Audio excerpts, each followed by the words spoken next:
Salam alaikum wa rahmatullahi ta'ala wa barakatuh, Azul Filaoun, bonsoir ou bonjour messieurs, dames. Donc là, je vais m'adresser à vous, madame Laurence Rossignol, parce que c'est la deuxième fois que vous intervenez et que vous voulez vous ingérer dans les affaires internes de l'Algérie.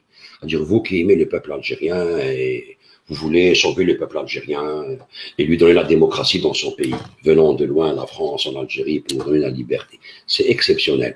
C'est vraiment incroyable. À côté de vous, Mère Teresa, c'est de la rigolade, je pense. Hein. On va vous écouter sur la vidéo que vous avez posté, quoi, qu'ils ont posté RFI, sur RFI, et je vais vous montrer comment vous parlez et je vais vous répondre. Ok? Écoutez bien. Écoutez bien. Ça, c'est sur votre page Facebook. Donnez-moi un instant. Donnez-moi juste un instant. Ok. Donc, ça, c'est sur votre page Facebook. Ok. Voilà, votre page Facebook. On va vous écouter parler pour voir qu'est-ce que vous dites dans cette intervention magnifique. En Algérie, marquée par une très faible participation. Vous avez interpellé il y a quelques jours le ministre des Affaires étrangères sur ce que la France pourrait faire pour aider, pour soutenir ce mouvement qu'on appelle le Irak. Le ministre vous a répondu globalement que l'Algérie était maîtresse de son destin. Est-ce que vous avez l'impression que la France manque à son devoir ? Alors, il faut rappeler que l'Irak est un mouvement démocratique, pacifique, mixte, ce qui est très important également, et qu'il a été interrompu, étouffé par la pandémie. Et que le gouvernement algérien, le pouvoir algérien a profité de la pandémie pour essayer de tuer le mouvement Irak. Et qu'aujourd'hui en Algérie, il y a des atteintes quotidiennes à la liberté d'informer, à la liberté de manifester, à la liberté d'opinion et aussi au droit à un procès équitable. Et les droits humains sont des droits universels. Et la France ne peut pas être indifférente à ce qui se passe en Algérie. Et j'ai trouvé que la réponse du ministre Le Drian n'était vraiment pas à la hauteur de l'enjeu. On ne peut pas dire qu'on fait confiance au gouvernement algérien pour porter lui-même le processus démocratique. La preuve en est que les élections qui ont eu lieu ces jours-ci montrent que les Algériens n'ont pas suivi ce que le gouvernement proposait pour faire avancer la démocratie, et que ces élections sont un simulacre de démocratie. Donc je crois que la France doit partout faire respecter, quand elle le peut, aider, pardon, pas faire respecter, je me reprends, la France doit partout aider ceux qui luttent pour la démocratie, ceux qui luttent pour les libertés publiques et individuelles, et qu'en Algérie particulièrement, il faut aider le mouvement démocratique, ça a un impact en France. Nous constatons que depuis... Comment peut-on l'aider sans être taxé d'ingérence, avec en plus ce que l'on sait des rapports compliqués entre la France et l'Algérie? Mais cette affaire d'ingérence est ce que le pouvoir algérien... C'est l'argument du pouvoir algérien pour nous intimer à tous de nous taire et isoler le mouvement démocratique en Algérie. Cette histoire d'ingérence ne vaut que pour l'Algérie. Nous n'avons aucun problème pour dire que nous sommes inquiets du sort des Ouïghours, que nous sommes inquiets partout sur la planète. On est inquiet du sort, mais on ne fait pas grand-chose pour le reste. On ne fait pas grand-chose, mais déjà, si on disait en France qu'on est inquiet du sort du mouvement démocratique en Algérie, ce serait déjà symboliquement important. Ce serait déjà symboliquement important. Et pour m'être exprimé là-dessus, et aussi avec d'autres collègues parlementaires, j'ai mesuré le message qui avait été envoyé aux démocrates algériens, ce besoin de soutien qu'ils ont. Et la France, à mon avis, n'est pas aujourd'hui dans la bonne démarche à l'égard de la démocratie en Algérie. J'ajoute d'autre part que ça nous concerne aussi très matériellement, très concrètement, parce que depuis que la jeunesse algérienne est confrontée à l'étouffement du mouvement Irak, qu'elle voit qu'elle n'a plus d'avenir en Algérie, c'est plus difficile, eh bien elle pense qu'elle a un avenir en France. Et on observe depuis quelque temps une augmentation du nombre de passages de jeunes Algériens entre l'Algérie et l'Europe par la Méditerranée. Pour ce que vous en savez, ce mouvement, le Irak, attend quelque chose de la France? Écoutez, ce que le mouvement Irak est bien entendu, comment vous dire, pris dans cette espèce de menace permanente d'accusation d'ingérence que manie le pouvoir algérien pour les isoler depuis le début. Mais pour avoir moi-même exprimé un soutien, j'ai mesuré les messages que j'avais reçus. C'est la première fois, pour dire très clairement, que je poste une vidéo d'une question au gouvernement où il y a 140 000 personnes qui l'ont vue, et j'ai reçu des centaines de messages de remerciements. Merci Laurence Rossignol. Donc, votre discours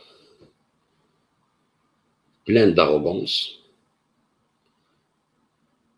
C'est un discours plein d'arrogance. Un discours plein d'arrogance. Pouvoir, dictature, le mouvement démocratique mixte. Ça, c'était la cerise sur le gâteau. Oh, c'est mixte. OK.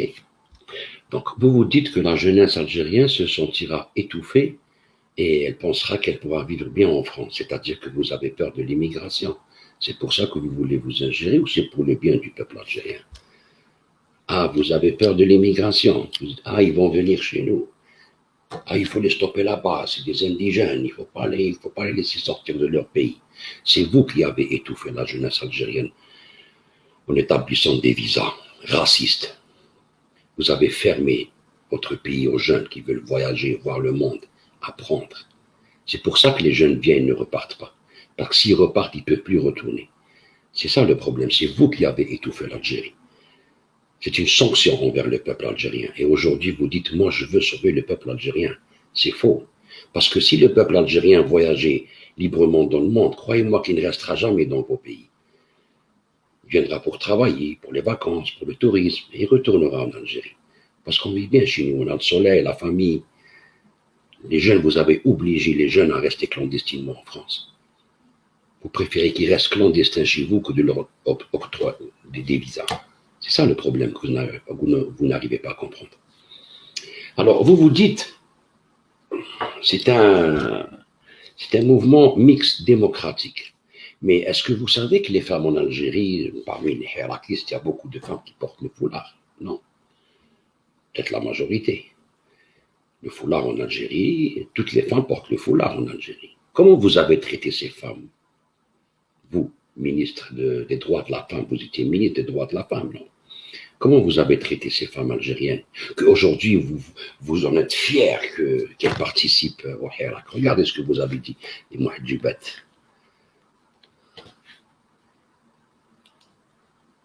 Alors, regardez ce que vous avez dit.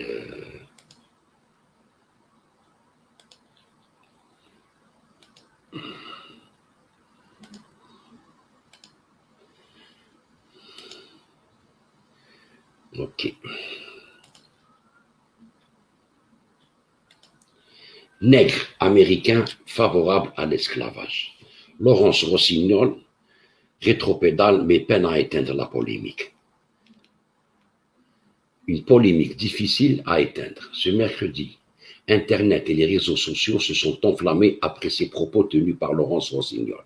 Interrogée sur RMC et BFM TV sur la vente par plusieurs marques et enseignes de distribution de vêtements adaptés aux traditions musulmanes, comme le burkini, maillot de bain intégral ou le hijab, foulard islamique, la ministre du droit des femmes a fait un parallèle entre les femmes qui choisissent de porter des vêtements islamiques et les nègres américains qui étaient pour l'esclavage. Mon Dieu. Racisme, sectarisme et déni de droit aux femmes de porter le foulard. Écoutez-vous.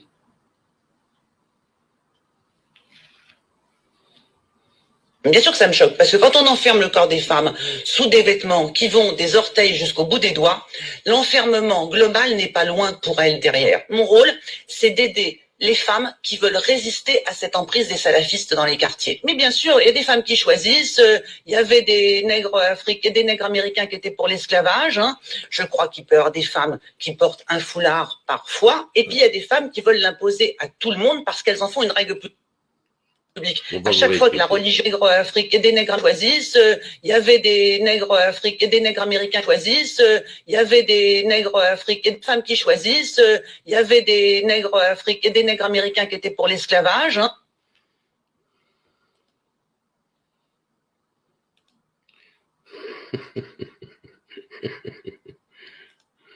Et vous voulez parler de liberté et des droits de l'homme en Algérie, alors que vous traitez les femmes noires de nègres. Ouh là là, par une ancienne ministre des droits de la femme. Et vous êtes très content de dire oui, c'est un hirak mixte. Alors, le hirak mixte, les femmes qui portent le foulard dans le hirak, c'est des nègres. qui aimait l'esclavage. C'est pareil, c'est-à-dire que vous n'avez pas honte de vous montrer, de dire, moi, je viens pour aider l'Algérie et l'ingérence, ils veulent nous faire taire. Incroyable. Regardez, Madame Laurence, Laurence d'Algérie, je vous appelais Laurence d'Algérie, pas Laurence d'Arabie, Laurence d'Algérie, ok? Je vais un peu vous rafraîchir les idées, vous qui aimez le peuple algérien et qui parlez de liberté des peuples et le peuple, la démocratie, aidons les démocrates. Regardez ce qu'a fait la France en Algérie. Vous qui dites, ouais, c'est des valeurs universelles et c'est pas si loin que ça. En 1945, le 8 mai 1945. Okay. Nos parents, ils ont toujours ces images. Regardez bien. Je vais vous rafraîchir un peu les idées.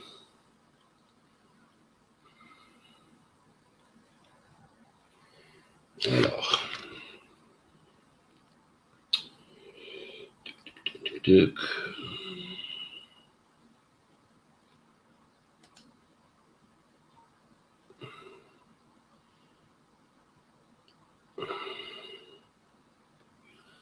Ok. Donc, on est là.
Tout vu de tes propres yeux. Et maintenant vas-tu parler? Maintenant vas-tu te taire?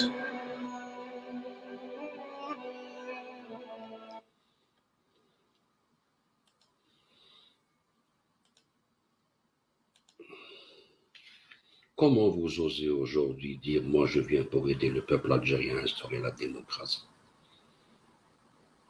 Vous n'avez jamais reconnu les crimes en Algérie. Vous n'avez jamais reconnu le génocide commis en Algérie. Vous n'avez jamais dédommagé le peuple algérien, les enfants des Chouhada que nous sommes. Et aujourd'hui, vous venez nous donner des leçons de démocratie, de liberté et d'universalité. C'est incroyable. Mais tout ce que vous avez commis en Algérie, comment vous allez le réparer? Réparez d'abord ce que vous avez cassé, brûlé, tué en Algérie, en reconnaissant au moins que vous avez commis un génocide en Algérie, des génocides et des massacres, que vous avez massacré toute une nation pendant 132 ans, que vous avez volé nos biens, volé nos terres, volé nos ressources, tué nos aïeux. Et vous venez aujourd'hui nous donner des leçons de démocratie. Incroyable. Vous allez me dire, oui, mais ça, c'est le 8 mai 45, c'est pas grave. Ça y est, c'est la mémoire, il faut, d'accord. Allez, on va dire, on est d'accord, il n'y a pas de problème. Allez, on ne parle plus du 8 mai 45. Mais est-ce que vous avez toujours continué à tuer des peuples? Non, ou non? Eh bien, je vais vous montrer. Regardez ce qu'a fait la France en Libye en 2011, Madame Rossignol. Regardez bien. C'est-à-dire que ça se répète, l'histoire se répète. C'est là que j'ai compris, moi, que non, un assassin colonialiste restera toujours un assassin colonialiste. C'est un loup dans le corps d'une brebis. Okay? Regardez ce que vous avez fait en Libye. Vous avez voulu leur ramener la liberté, la démocratie, non? C'est ce que vous avez dit à l'époque. Nous allons pour tuer Kadhafi, parce que Kadhafi, c'est un assassin. Kadhafi va tuer son peuple, donc nous, on ramène la démocratie. Aïe, aïe, aïe, aïe, aïe. Aïe, aïe, aïe.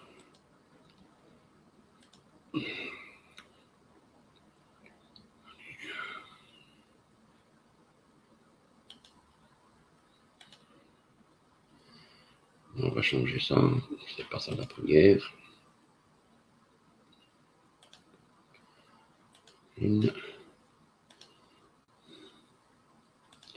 Regardez bien, Madame Rossignol. Je vais vous rafraîchir un peu la mémoire. Ok.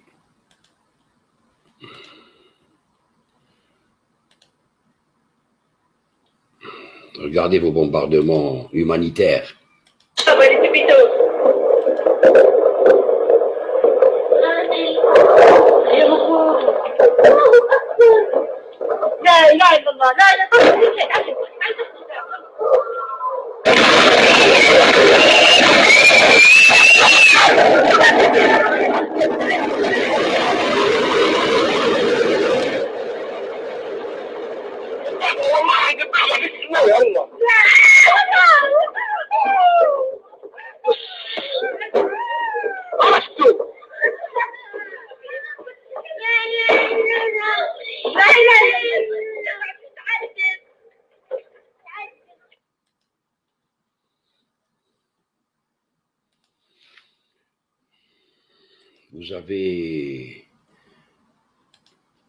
Vous avez écouté les cris des enfants?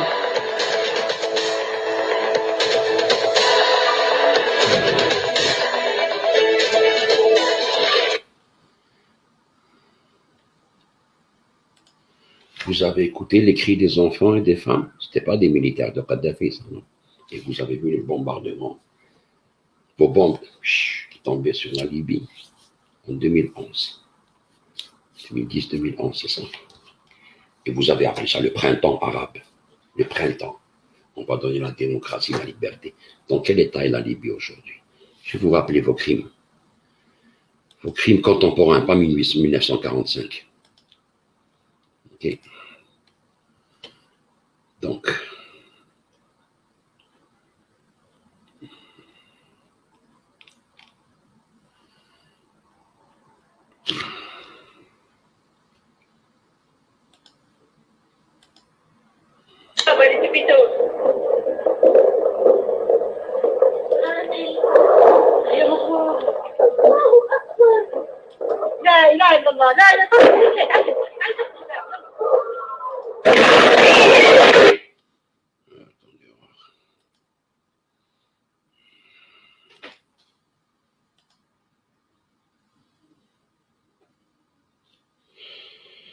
aïe, aïe, aïe. Une chair. Ok.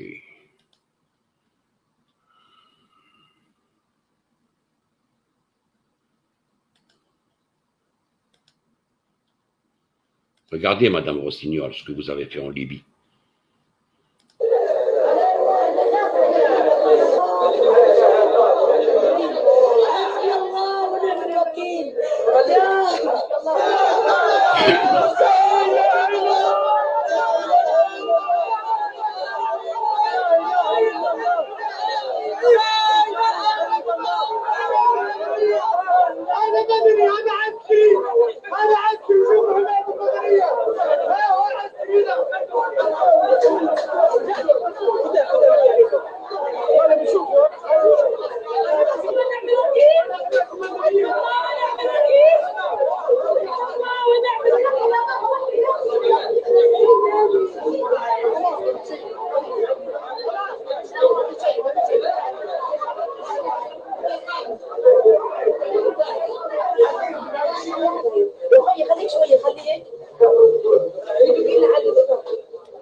Vous avez le courage de regarder cette vidéo et vous voir dans une glace comme ça, parler de la démocratie et des peuples. Vous, la France, le pays des droits de l'homme, le pays de la liberté, c'est nous qui allons régler le problème en Algérie. Vous devriez savoir, Madame Rossignol, que nous sommes un peuple capable de construire notre nation, comme on a été capable de vous mettre dehors après 132 ans de colonialisme. Est-ce que vous pensez vraiment que nous avons besoin de nos anciens assassins pour nous aider à recouvrer de la liberté et la démocratie? Est-ce que vous vous rendez compte de ce que vous êtes en train de dire et de faire? Non. Nous sommes un peuple qui a besoin de personne. Parce qu'après 132 ans de colonialisme noir, nous avons réussi à recouvrer notre liberté. Et on vous a mis dehors par la force et la foi. Et là, vous pensez que nous allons entendre Madame Rossignol, une sénatrice de France, qui va venir pour nous dire « Oui, je vais aider les démocrates en Algérie. »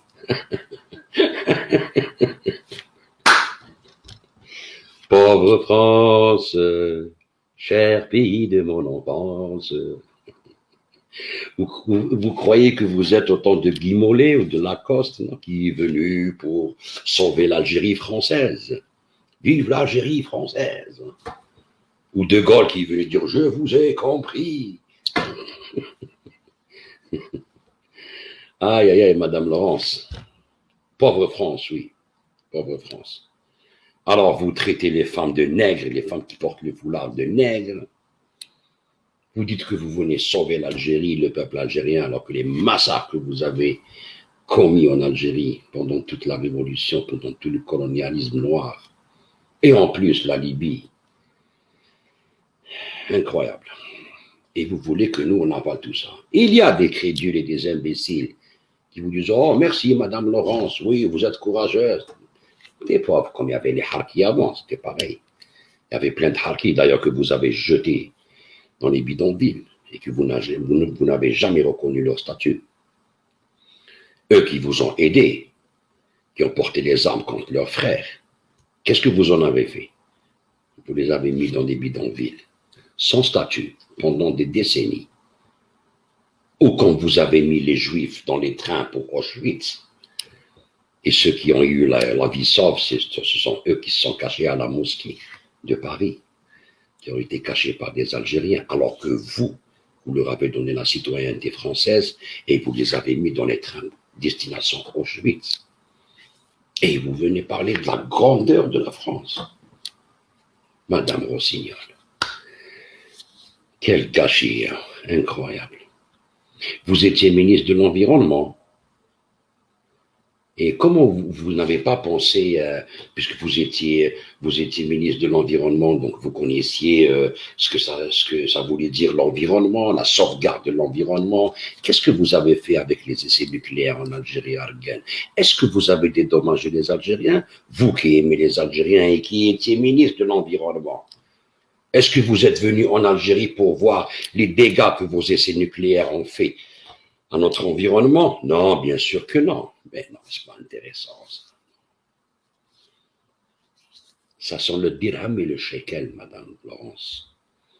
Ça sent le dirham et le shekel dans vos propos. Parce que vous vous obstinez à vous répéter. Je n'ai pas voulu vous parler la première fois. Mais là, il fallait que je vous réponde. Donc, vous êtes un État de criminels. Pas le peuple français, laissez-le tranquille. Parce que le peuple français, vous êtes en train de le réprimer. Vous êtes en train de le massacrer, socialement, même physiquement. Vous qui représentez le peuple français normalement, vous devriez combattre pour les droits des Français, pas ceux des Algériens. N'est-ce pas? Regardez bien. Je vais vous montrer qu'est-ce que vous avez fait de votre peuple. Regardez bien.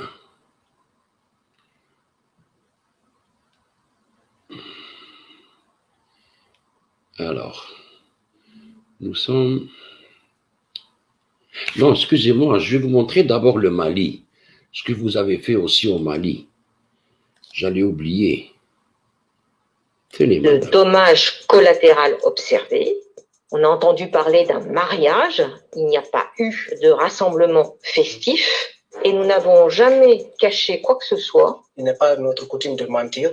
Et on n'a pas l'habitude de dénoncer les frappes aériennes menées par la force Barkhane. Si cette fois-ci nous avons dit attention, il y a pas vite, c'est qu'il faut vérifier. Voilà, c'est ce que j'ai à dire à la ministre. Il faut qu'elle arrête. On aimerait bien pouvoir croire la ministre prendre ses paroles à la lettre. On aimerait voir des preuves. La France a-t-elle bombardé des civils alors qu'ils assistaient à un mariage le 3 janvier 2021? Selon de nombreux témoignages, la force Barkhane aurait tué une vingtaine de villageois et fait au moins 7 blessés à Bounti, au centre du Mali. Un habitant interrogé par Radio France décrit un véritable carnage. Les gens qui étaient sur place sont unanimes là-dessus. Ils disent qu'eux c'était des civils et qu'ils célébraient un mariage. On dit qu'il n'y avait pas de combattants, il n'y avait pas de terroristes et qu'il n'y avait pas d'armes. De son côté, l'armée française affirme que les bombes larguées par des Mirage 2000 ont éliminé des groupes armés terroristes proches d'Al-Qaïda et qui contrôlent une partie de la région. L'état-major précise avoir observé la zone pendant plusieurs jours grâce à des drones. Jamais l'armée française n'a reconnu d'erreur. Elle mène des frappes toutes les semaines, elle mène des opérations terrestres quasiment tous les jours. Alors soit elle est vraiment exceptionnelle, soit elle ment. J'ai évidemment pris soin de procéder moi-même aux vérifications, qu'il n'y avait ni mariage, ni femme, ni enfant, qu'il s'agissait d'hommes et exclusivement d'hommes. Ils avaient décidé d'aller là-bas, de profiter entre hommes, parce que effectivement dans la zone, c'est interdit que femmes et hommes se mélangent pendant les cérémonies. Ils étaient à peu près 1 kilomètre du village, ils étaient dans un champ, ils couvaient, ils attendaient à manger. Qui étaient les victimes? En majorité des commerçants, des retraités et des bergers selon plusieurs associations locales. Médecins sans frontières indique que la majorité des blessés étaient âgés de plus de 60 ans. Ils doivent vraiment respecter la mémoire de toutes ces victimes. Le marié, il a perdu 5 membres de sa famille. Il ne reste que lui et son père maintenant dans la famille. Nous, ce qu'on veut, c'est la justice et qu'il y ait des sanctions. Mais pour Paris, ces accusations n'ont qu'un seul but, délégitimer la présence française dans la région. Il existe une sorte de guerre informationnelle. Je récuse absolument l'idée que le 3 janvier, les forces françaises aient pu occasionner ce dont nous avons été accusés. Plusieurs ONG soupçonnent la France de crimes de guerre, exigent l'ouverture d'une enquête indépendante et demandent les bandes vidéo du raid. Mais pour le moment, toutes ces requêtes ont été refusées. Les accords passés entre la France et le Mali excluent la possibilité d'avoir des cours maliennes qui porteraient des accusations contre des militaires français. Ça devrait se faire dans le cadre d'un tribunal français. Et donc, de là l'importance d'avoir des enquêtes françaises sur la question. Ce n'est pas la première fois que la France est accusée de bavure militaire au Mali. En 2017, Jeune Afrique révélait que l'armée française avait tué un enfant de 10 ans en le confondant avec un guetteur. La force Barkhane a également tué une dizaine de soldats maliens qui étaient retenus en otage dans une prison en 2017. Et elle est soupçonnée d'avoir abattu par drone plusieurs femmes et enfants en février 2020 selon Mediapart. Il y a une opacité totale au niveau de l'armée. C'est du secret défense la plupart du temps. On ne sait pas quand est-ce qu'il y a des frappes, qui sont les personnes ciblées, où, quand, pourquoi. Au niveau du ministère des Armées, on fait les mots. C'est seulement lorsqu'une dépêche va paraître que là, ils finissent par réagir. Certains acteurs locaux exigent aujourd'hui que l'armée française présente des excuses officielles, prenne en charge les blessés, sanctionne les responsables et indemnise les victimes. Le Mali et Amnesty International ont annoncé ouvrir une enquête. L'ONU, à travers la MINUSMA, a dépêché des enquêteurs sur place et devrait publier ses premières conclusions à la mi-février 2021. Ma seule crainte, c'est qu'ils ne sortent jamais. La MINUSMA a fait énormément d'enquêtes, mais toutes n'ont pas été publiées parce que à l'ONU, il y a aussi des batailles diplomatiques et j'espère qu'elle pourra sortir.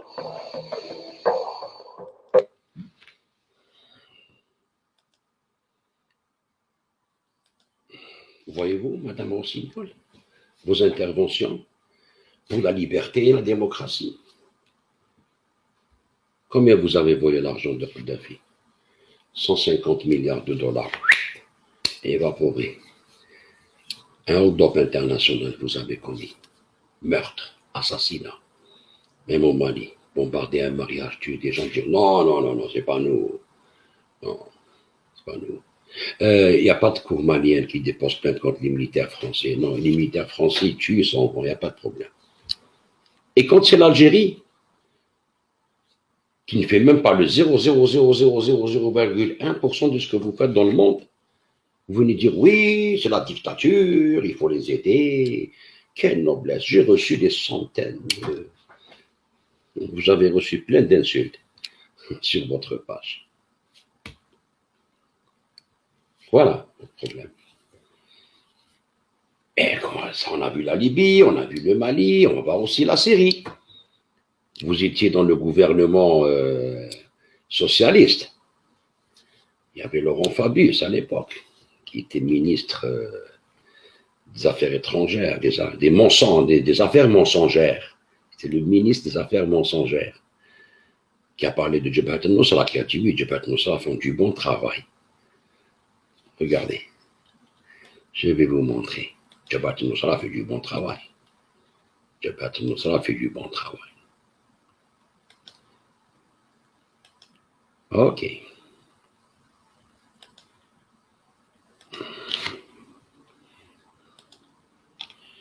Donc, Laurent Fabius et le bon boulot du front al-Nusra en Syrie. Histoire d'une citation dévoyée. Ok, alors il dit bon, on va aller ici pour ne pas tout lire. Voilà. À mon ni le fait que le ministre des Affaires étrangères, Fabius, est censé al-Nusra, la gauche mytho.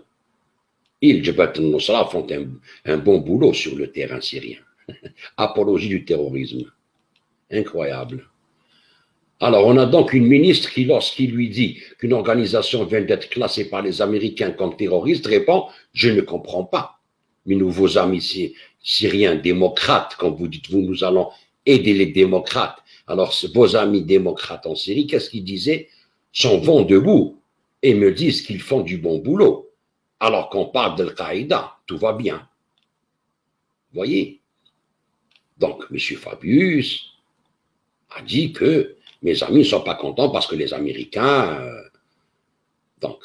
Alors, en revanche, la décision des États-Unis de placer Jabhat al-Nusra, un groupe djihadiste combattant aux côtés des rebelles sur leur liste des organisations terroristes, a été vivement critiquée par des soutiens de l'opposition. M. Fabius a ainsi estimé mercredi que tous les Arabes étaient vent debout contre la position américaine parce que sur le terrain, ils font un bon boulot. C'était très net. Et le président de la coalition était aussi sur cette ligne, a ajouté le ministre. Donc, Madame Rossignol, vous étiez dans le gouvernement socialiste, donc vous êtes socialiste. Alors l'environnement, on ne parle pas de Reagan, la démocratie, on massacre, ministre des droits de la femme, alors que les femmes portant le foulard, c'est des nègres qui acceptent l'esclavage. Incroyable. Incroyable. Et là, votre ministre des Affaires mensongères, Jabhat al-Nusra fait du bon travail. Alors, vous qui êtes ministre de la femme et qui dites que les femmes portant le foulard, c'est des nègres acceptant l'esclavage, okay, je vais vous montrer votre ministre qui a encensé. Et qu'avait fait Jabhat al-Nusra à l'époque quand il contrôlait Raqqa en Syrie? Vous, votre ministre des Affaires mensongères, regardez ce qu'ils ont fait à Raqqa. Madame Laurence Rossignol, regardez bien. Regardez bien, Madame Laurence Rossignol.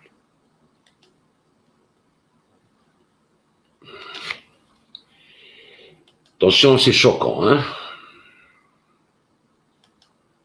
La vidéo va vous choquer, mais étant donné que vous êtes ministre des droits de la femme et que votre ministre des Affaires mensongères a encensé al-Nusra en disant qu'il faisait du bon boulot, je vais vous montrer c'est quoi le bon boulot d'al-Nusra.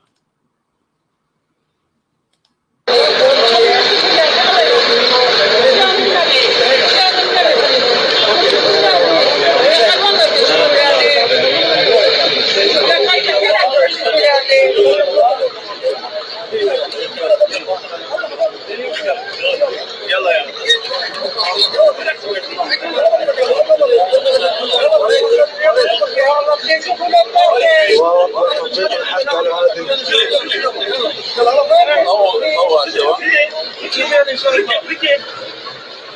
يا اخي توبي الى الله محكمة شرعية. بسم الله الرحمن الرحيم. الحمد لله رب العالمين. والصلاة والسلام على سيد المرسلين وعلى آله وصحبه أجمعين. وبعد عباد. Ici, c'est écrit Jabhat al-Nusra. Ok, vous voyez bien, Tandim al-Qaïda. Ok, l'organisation al-Qaïda. Jabhat al-Nusra. Regardez bien, Madame Rossignol, ne vous cachez pas les yeux, enlevez vos mains. Regardez, regardez. N'ayez pas honte, n'ayez pas peur.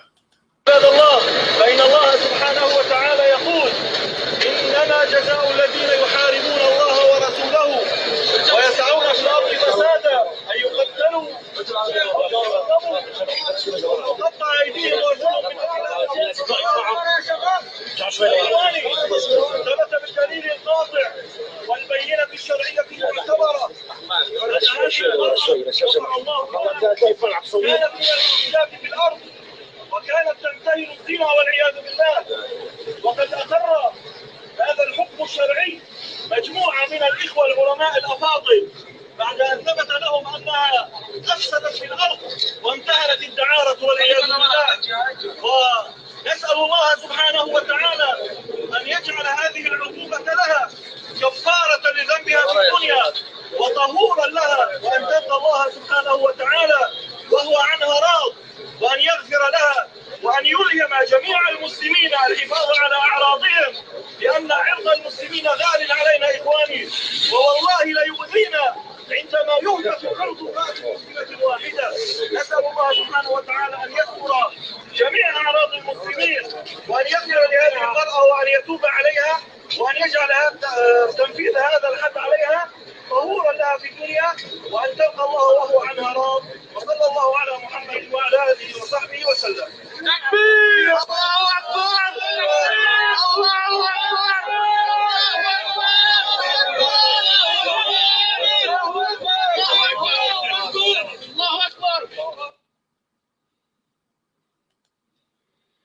Eh oui, Madame Rossignol, quand on est bête, on est bête. Quand on est une sénatrice, qu'on n'a pas toutes ces informations et qu'on vient dégueuler son venin comme ça sur l'Algérie et dire je vais aider l'Algérie, c'est comme ça que vous allez aider l'Algérie. Et jusqu'à présent, vous soutenez ces terroristes contre Bachar al-Assad. Jusqu'à présent. Vous soutenez ces terroristes contre Bachar al-Assad. Vous vous obstinez à les soutenir. En Libye, vous avez détruit la Libye. Au Mali, voilà, vous êtes parti, vous êtes sauvé la queue entre les jambes pendant 9 ans de guerre. Donc, nous, ce n'est pas la Libye, ce n'est pas la Syrie, ce n'est pas l'Égypte, ce n'est pas le Mali. Ce n'est pas la peine de vous dire qui nous sommes, vous nous connaissez très bien. Parlez avec Benjamin Stora, il vous donnera des nouvelles. Vous venez nous montrer, vous, la liberté et les droits de l'homme. Vous n'avez pas froid aux yeux. Oui, je veux aider l'Algérie. Et nous, la France. Et nous, la France. C'est qui, vous, la France? Votre président se prend des claques dans les rues devant tout le monde. Il s'est pris une gifle. Donc, vous devriez vous occuper de vos citoyens. Regardez qu'est-ce que vous avez fait à vos citoyens en France. Si vous parlez de dictature. Regardez, je vais vous montrer.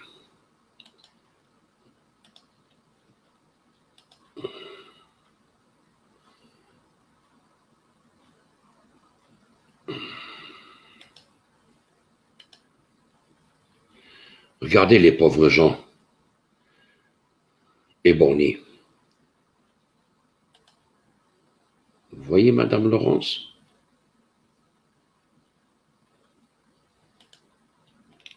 Regardez les pauvres qui ont perdu un œil pendant les manifestations pacifiques des Gilets jaunes. Regardez, est-ce que vous avez parlé de ça? Au lieu de parler de l'Algérie, de la répression, est-ce que ça, c'est pas de la répression? Regardez son œil, le pauvre. Regardez les gens éborgnés, regardez ça. Regardez-moi ça. Est-ce que vous avez parlé de ces gens-là? Non, bien sûr que non.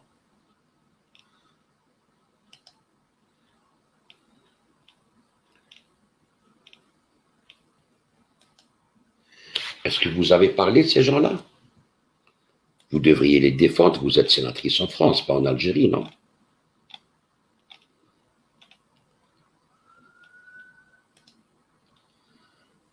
Regardez, qu'est-ce que vous en avez fait de votre peuple? Regardez. C'est ça la liberté, la démocratie. Pourtant, c'est des gens pacifistes qui sont sortis parce qu'ils en avaient marre de votre gouvernance.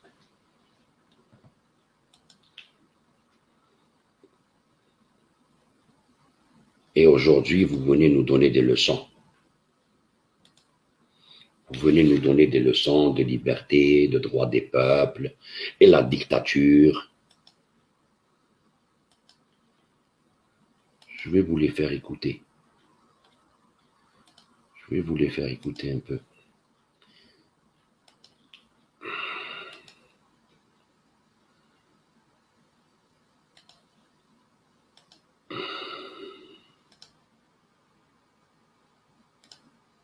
On se barre parce que là ça commence à péter. J'ai entendu une première balle qui tape dans le mur, une deuxième je crois, et la troisième je l'ai pris dans la tête. Bah, j'ai mon œil dans ma main quoi, et ça faisait voilà, un trou noir, un cratère noir.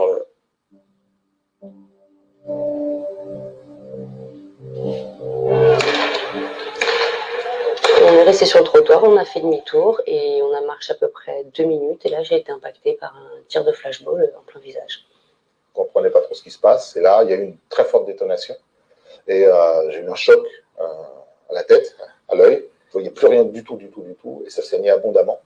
Et, pour moi, j'ai dit, l'œil, il a éclaté. Je titube, je vacille. Il y a des notions, elles ne sont plus là. Le premier gilet jaune qui me voit, quand je vois son visage horrifié, là, je me dis, je ne suis pas bien.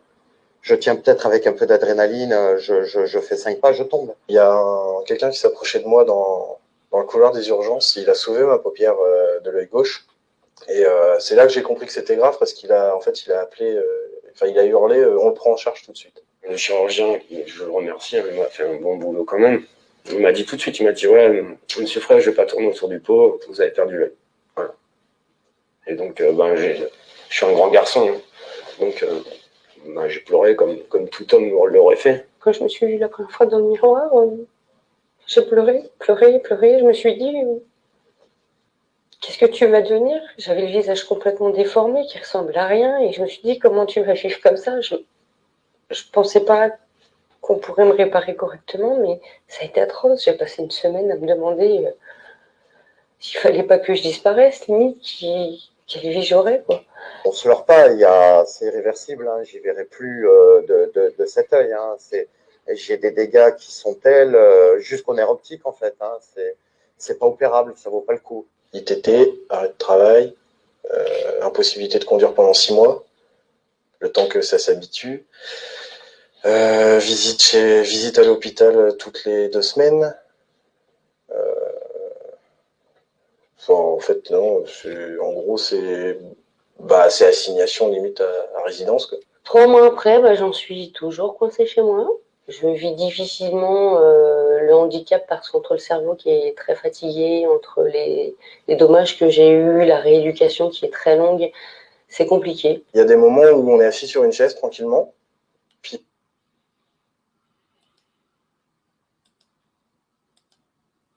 Est-ce que vous ne devriez pas parler de ces Français, vos citoyens, que vous représentez normalement, non? Vous avez du pain sur la planche en France. Pourquoi vous parlez de l'Algérie? Ce n'est pas votre problème, l'Algérie. Regardez votre peuple, qu'est-ce que vous en avez fait? Des handicapés à vie, des centaines. Rien. Le gouvernement français n'est pas un gouvernement de dictature, non, il n'y a pas de problème. Regardez comment vous obligez les gens à quitter les terrasses pour rentrer chez eux pour le confinement avec des armes de guerre. Je vais vous montrer ça.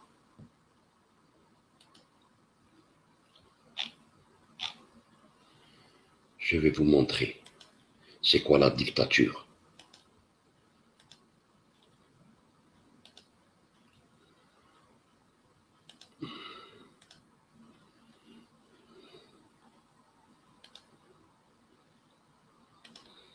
Regardez bien.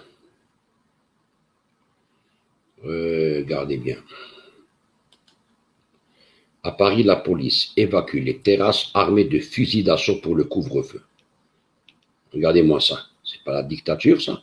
Pour le Covid, les gens sont malades, confinés chez eux, pas de travail, endettés, la misère. Et en plus, on leur envoie des flics avec des fusils d'assaut. On n'a pas vu ça en Algérie pendant 2 ans et demi de Hirak. On n'a jamais vu un flic armé.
Il y a les policiers qui sont en train de...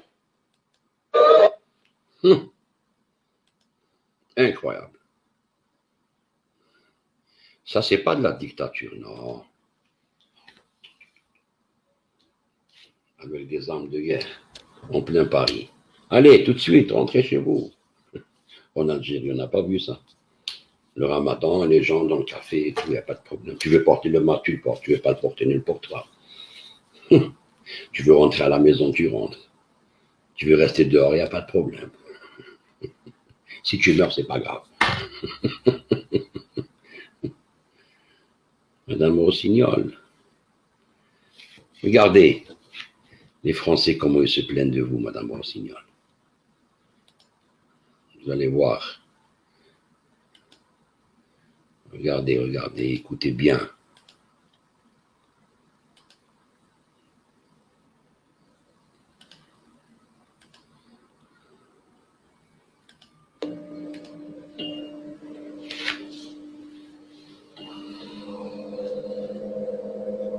L'Assemblée nationale et le Sénat ont rendu leur rapport d'enquête sur la gestion de l'épidémie de Covid-19 en France, et ils sont évidemment sévères. Ils mettent en lumière l'impréparation et la gestion chaotique de l'État, avec de multiples retards et des incohérences sans fin, et la mise sur la touche des médecins généralistes privés du droit de soigner. Des mois et des mois plus tard, le gouvernement persiste dans les mêmes erreurs, multipliant les mesures hasardeuses et arbitraires avec les mêmes attitudes infantilisantes, abusives et souvent même méprisantes envers la population. Et quelle maltraitance de masquer les enfants! Il porte atteinte au passage, de plus gravement, aux droits constitutionnels et fondamentaux, ainsi qu'aux libertés privées et publiques, conduisant le pays à la ruine en détruisant le gagne-pain de millions de citoyennes et citoyens. En tolérant des conflits d'intérêts majeurs, en confiant même des responsabilités publiques à des serviteurs de l'industrie pharmaco-vaccinale, il trahit les intérêts et la confiance du peuple français. On nous présente maintenant un vaccin qui n'en est pas un, qui consiste en fait en une véritable thérapie génique expérimentale mise précipitamment sur le marché alors qu'elle présente des risques potentiellement majeurs pour la santé de la population. Tandis que les autres vaccins annoncés affichent des effets indésirables conséquents pour une infection respiratoire équivalente à la grippe. Ce projet est tellement contraire au droit, à l'éthique, ainsi qu'aux bonnes pratiques médicales que nous devons nous opposer corps et âme à ce que l'État joue ainsi à la roulette russe avec la santé des Français et en dilapidant l'argent public. Le désastre en cours est symptomatique d'une société à bout de souffle, qui a perdu ses repères, prise dans une bouffée délirante collective, malheureusement entretenue au fil des mois par nos gouvernants. Il est temps de reprendre nos esprits et de revenir sereinement dans la réalité. La mortalité réelle de la Covid-19 est celle d'une grippe moyenne, avec un âge médian des décès. Tirer les conclusions de la longue suite d'errances et de défaillances de sa politique sanitaire, à tirer les conclusions de l'état d'affolement, de confusion et de sidération dans lequel il a plongé le peuple français et bien d'autres peuples avec des données fausses et anxiogènes, et enfin à tirer les conclusions de son instrumentalisation de la peur à des fins de neutralisation de la contestation. C'est très important ce qu'il dit ici, à des fins de neutralisation de la contestation. C'est comme vous disiez, vous, dans votre déclaration à RFI, l'État algérien veut étouffer le Hirak avec les mesures sanitaires. Donc pour vous, quand vous sortez des terrasses, quand vous sortez les gens des terrasses avec des armes de guerre, ce n'est pas étouffer le peuple avec les mesures sanitaires, étouffer la contestation. Mais le gouvernement algérien, oui, il veut étouffer la contestation avec les mesures sanitaires. C'est fou, hein? Regardez, je vous montre. Vous êtes une menteuse. Votre peuple vous le dit. Il vous dit carrément. Il vous dit carrément. À des fins de neutralisation de la contestation. OK? Ainsi qu'à des fins idéologiques de démantèlement de l'économie et des intérêts nationaux au profit des grands groupes mondiaux. Nous l'appelons à œuvrer pour la santé réelle des Français et non pour le... Donc, ils vous disent carrément que vous avez vendu la France au groupe industriel pharmaceutique, aux oligarques mondiaux. Votre peuple vous le dit. Nous devons l'aider, ce peuple, qui a travaillé dur pour construire cette nation, payant des taxes et des impôts. Alors, Madame Laurence Rossignol, je vous ferai une deuxième vidéo où je vais vous démontrer que vous êtes en train d'aider des terroristes. Madame Rossignol, je vais vous dire qui c'est. Le néo-Hirak, là, parce que le vrai Hirak, il est fini. Mais les gens qui restent dans le Hirak sont manipulés par les anciens islamistes du Fils. Et je vais vous le montrer, je vais vous le démontrer. Je vais vous donner un aperçu ici, pour la prochaine vidéo.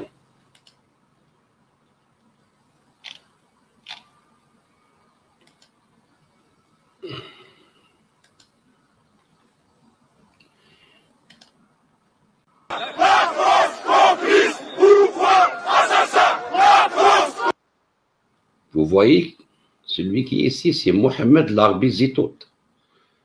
Et là, c'est Amir DZ.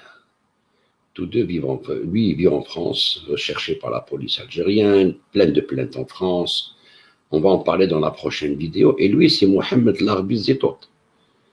Ok, Mohamed Larbi Zitout, qui est le fondateur du mouvement Rachad. Okay. Mouvement islamiste mondial avec Mu'tamar al-Umma. Il vous traite de complicité de crime. Parce qu'il dit que le pouvoir assassin, c'est-à-dire en Algérie, la France complice, chez vous, en France. Écoutez bien. Complice, pouvoir, assassin, Macron, complice, pouvoir, assassin, Macron, complice, pouvoir, assassin. Souvenez-vous-en bien de lui, ok?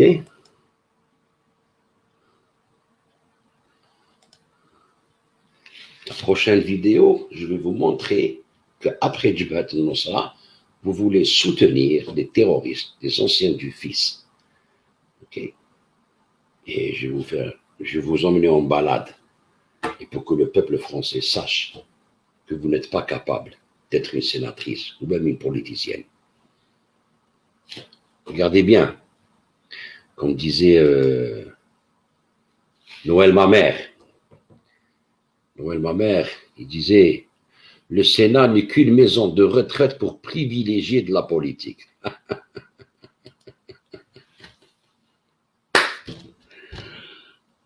Le Sénat n'est qu'une maison de retraite pour les privilégiés politiques. Donc vous êtes à la retraite, vous ne savez pas quoi faire, vous n'avez pas de responsabilité.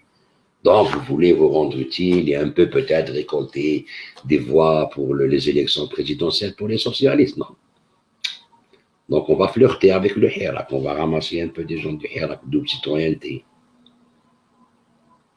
Madame Rossignol, la deuxième vidéo sera catastrophique pour vous.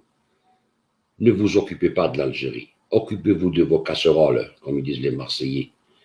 Vous n'avez rien à faire pour l'Algérie. Nous sommes un peuple capable de redresser notre pays, comme on a été capable de le redresser dans les années 90 ou pendant la colonisation. On compte sur personne. Ok? Surtout pas de notre ancien bourreau. Ok? Portez-vous bien et à la prochaine vidéo. Salam alaikum. الناس اللي راهم يصفقوا لها وكذا راكو بنتو كاع حركه كينيا بايا صافيني بنتو تهلاو في روحكم السلام عليكم.